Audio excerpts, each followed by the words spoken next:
اس موقع سے یعنی ہجرت کے موقع سے اس سال کا آغاز کیا جاتا ہے، لیکن اس کا آغاز نبی کریم صلی اللہ علیہ وسلم نے نہیں کیا، بلکہ حضرت ابوبکر صدیق کے زمانے میں بھی نہیں ہوا، ان کے بعد حضرت عمر کے زمانے میں اس کا سلسلہ شروع ہوا ہے۔ جی ٹھیک ہے سر، آپ کی بات اچھے سے سمجھ آ گئی۔ اسی بات کو کنٹینیو کرتے ہوئے کائنڈلی مجھے یہ بتائیے گا کہ اللہ تعالیٰ نے رمضان ہی کو روزوں کے لیے کیوں منتخب کیا؟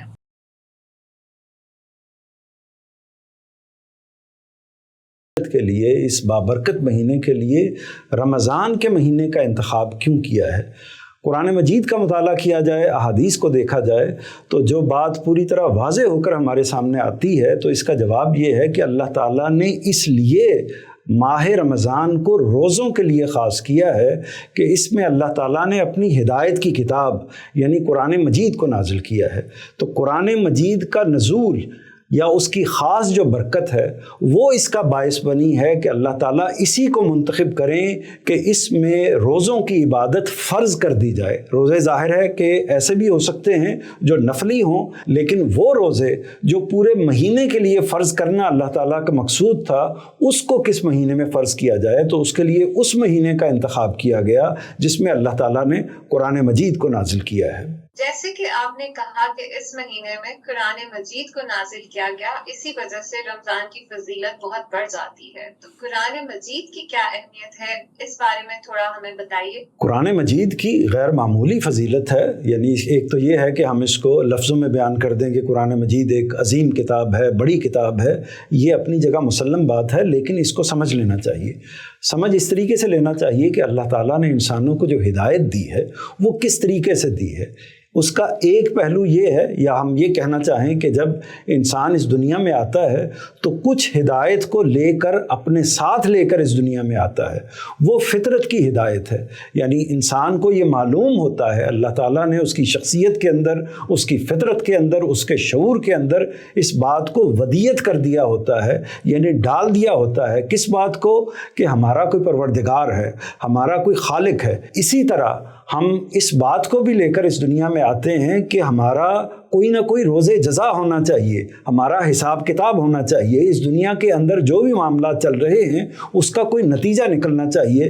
تو آخرت کا، قیامت کا ایک تصور بھی لے کر ہم اس دنیا کے اندر آتے ہیں۔ اس کے ساتھ کچھ اخلاقیات کی چیزیں ہیں، یعنی جھوٹ غلط ہے، سچ صحیح ہے، اسی طرح دیانت ہونی چاہیے، دھوکہ بازی نہیں ہونی چاہیے، کسی کے ساتھ زیادتی نہیں ہونی چاہیے، ظلم نہیں ہونا چاہیے، انصاف ہونا چاہیے، عدل ہونا چاہیے۔ یہ ساری وہ چیزیں ہیں جو ہمارے اندر ودیت ہیں، اور ہر بچہ جو اس دنیا میں پیدا ہوتا ہے وہ خدا کے شعور کے ساتھ پیدا ہوتا ہے، وہ آخرت کے شعور کے ساتھ پیدا ہوتا ہے، اور اسی طرح اخلاقیات کے، اعلیٰ اخلاقیات کے شعور کے ساتھ وہ اس دنیا میں آتا ہے۔ لیکن معاملہ یہ ہے کہ اللہ تعالیٰ نے یہیں تک نہیں چھوڑ دیا، یعنی محض یہاں تک معاملے کو مکمل نہیں کیا، بلکہ اس سے آگے اپنی رحمت کی وجہ سے اور انسانوں کی بہتری کے لیے اللہ تعالیٰ نے اس بات کا اہتمام کیا کہ اللہ تعالیٰ نے اپنے پیغمبر بھیجے ہیں۔ یعنی اللہ تعالیٰ نے انسانوں میں سے کچھ لوگوں کو منتخب کیا جو اسی ہدایت کو اپنی تکمیلی صورت میں لوگوں کے سامنے پیش کریں، ان کو تذکیر کریں، ان کو سمجھائیں۔ جیسے ایک استاد سمجھاتا ہے، ایک مربی سمجھاتا ہے، ایک مرشد سمجھاتا ہے، اس طریقے سے لوگوں کو گائیڈ کریں، ان کی رہنمائی کریں، ان کو سمجھائیں۔ یعنی جو باتیں ان کے دل میں، ان کے شعور میں موجود ہیں، ان کی ایک طرح سے تذکیر کریں، یاد دہانی کریں۔ لیکن یہاں بھی اختتام نہیں ہوا، اس سے بھی آگے بڑھ کر اللہ تعالیٰ نے ایک اور اہتمام کیا، ایک اور انتظام کیا، اور وہ انتظام یہ تھا کہ اللہ تعالیٰ نے اپنے پیغمبروں کے ساتھ کتابیں بھی نازل فرمائی ہیں۔ تو متعدد پیغمبروں کے ساتھ اللہ تعالیٰ نے اپنی کتابیں، اپنے صحائف نازل کیے ہیں۔ کتاب کیا ہوتی ہے؟ کتاب یہ ہوتی ہے کہ اللہ تعالیٰ جو بھی پیغام دینا چاہتے ہیں، جو بات کہنا چاہتے ہیں، وہ اپنے الفاظ میں، اپنے طریقے سے، اپنے الفاظ میں، اپنی بات کے انداز میں، اپنے جملے میں اس بات کو بیان کرتے ہیں۔ وہ پیغمبر تک پہنچتی ہے اور پھر پیغمبر کے ذریعے سے دوسرے انسانوں تک، باقی لوگوں تک پہنچتی ہے۔ تو تورات اسی نوعیت کی ایک کتاب ہے، اسی طرح انجیل اسی نوعیت کی ایک کتاب ہے، اسی طرح زبور اسی نوعیت کی ایک کتاب ہے، اور آخری کتاب قرآن مجید ہے۔ قرآن مجید ایک محفوظ صحیفہ ہے جو اللہ تعالیٰ نے نازل فرمایا اپنے پیغمبر صلی اللہ علیہ وسلم پر، اور نازل ہونے کے بعد یہ آج تک لفظاً محفوظ ہے۔ یعنی باقی جو صحائف ہیں ان میں تو لوگوں نے تحریف بھی کر لی، ان میں کچھ تبدیلیاں بھی ہو گئیں، اور ان میں بعض لوگوں نے اس کے مطالب کو بھی خراب کر دیا، اور بعض ان کے اجزاء اس طریقے سے محفوظ بھی نہیں رہ سکے۔ لیکن یہ جو صحیفہ ہے یعنی قرآن مجید لفظ بلفظ اسی طرح ہمارے پاس موجود ہے جیسا کہ نبی کریم صلی اللہ علیہ وسلم پر نازل ہوا تھا۔ تو اس میں جو واقعہ ہے وہ کیا ہوا ہے، یعنی اس کی جو خاص اہمیت ہے اس کو ملحوظ رکھنا چاہیے، وہ یہ ہے کہ یہ اللہ تعالیٰ کے الفاظ ہیں، یعنی اللہ تعالیٰ کے بیان ہی الفاظ، جو بات اللہ تعالیٰ نے جن الفاظ میں کہی ہے انہی الفاظ میں ہمارے سامنے موجود ہے۔ جب اللہ تعالیٰ کے الفاظ ہمارے سامنے موجود ہوتے ہیں یا ہمارے درمیان میں موجود ہوتے ہیں تو پھر اختلاف کی گنجائش باقی نہیں رہتی۔ یعنی ایک شخص یہ کہتا ہے کہ دین پر اس طریقے سے عمل کرو، دوسرا شخص یہ کہتا ہے کہ دین پر اس طریقے سے عمل کرو، ایک آدمی یہ کہتا ہے عبادت اس طریقے سے کرنی چاہیے، دوسرا آدمی یہ کہتا ہے کہ اللہ کی عبادت کا یہ معاملہ ہونا چاہیے۔ تو قرآن مجید کے پاس جب ہم جائیں گے تو وہ فیصلہ کر دے گی کہ فلاں فلاں معاملات میں کیا طریقہ اختیار کرنا چاہیے۔ تو اللہ تعالیٰ نے اس کتاب میں اپنی حکمت بھی دی ہے، یعنی وہ تمام معاملات جو مابعد الطبیعات سے متعلق ہیں، یعنی ان چیزوں سے متعلق ہیں جو اس دنیا سے ماوراء ہیں، ان کے بارے میں بھی اللہ تعالیٰ نے چیزیں اس کتاب کے اندر بیان فرمائی ہیں، اور اگر کوئی اختلاف تھا تو اس کی وضاحت فرمائی ہے۔ اور شریعت کے حوالے سے بھی، خواہ وہ عبادت کی شریعت ہے، خواہ وہ دنیا میں رہن سہن کی شریعت ہے، خواہ وہ معیشت سیاست کی شریعت ہے، ہر معاملے میں اللہ تعالیٰ نے جو اصول، جو قواعد، جو قوانین دینا چاہے وہ اس کتاب کے اندر مرتب فرما دیے ہیں۔ تو جو فطرت کی ہدایت تھی اس کو ایک تکمیلی شکل میں اس کتاب کی صورت میں انسانیت کو دے دیا گیا ہے۔ اس لحاظ سے دیکھا جائے تو اللہ کی یہ ایک غیر معمولی عنایت ہے، ایک عظیم احسان ہے جو پوری انسانیت پر کیا گیا ہے۔ تو اس لیے اس مہینے کی یہ فضیلت ہے، اس کا یہ اکرام ہے، اس کی یہ عظمت ہے کہ اس کے اندر اللہ تعالیٰ نے اپنی عظیم ہدایت، اپنی عظیم کتاب کو اپنے الفاظ میں نازل فرمایا ہے۔ آپ کی بات کو اگر سمرائز کریں تو اس سے یہ سمجھ میں آتا ہے کہ قرآن مجید کی فضیلت اور اہمیت کیا ہے، اور یہ انسانیت کے لیے ایک بہترین تحفہ ہے خدا کی طرف سے۔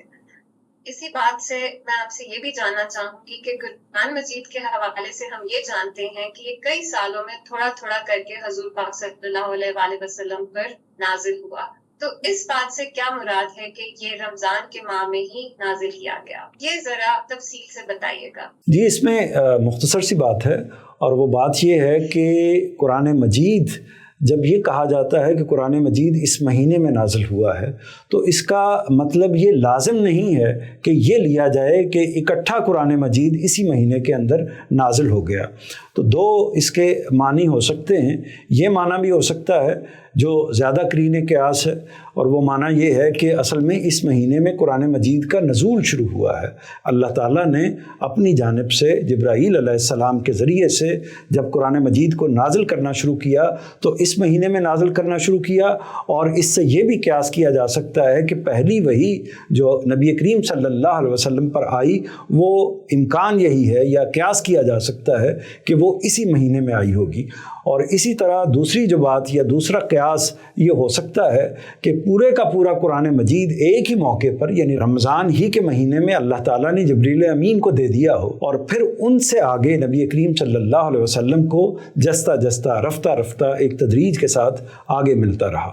آج ہم نے ماہ رمضان کی اہمیت اور فضیلت کے بارے میں بات کی، اور ہمیں یہ بھی پتہ چلا کہ اس مہینے کی اہمیت اور فضیلت کی ایک اہم وجہ قرآن مجید کا اس مہینے میں نازل ہونا ہے۔ اسی وجہ سے اس مہینے میں قرآن مجید کی تلاوت اور اس کا مطالعہ لازماً کرنا چاہیے۔ میں خود بھی کوشش کروں گی اس مہینے میں زیادہ سے زیادہ قرآن مجید کو سمجھنے کی کوشش کروں، اور آپ سے بھی گزارش کروں گی کہ آپ بھی اس موقع کا فائدہ اٹھائیں۔ اسی کے ساتھ ہم اس پروگرام کا اختتام کرتے ہیں۔ اگلے ایپیسوڈ میں پھر حاضر ہوں گے۔ اللہ حافظ۔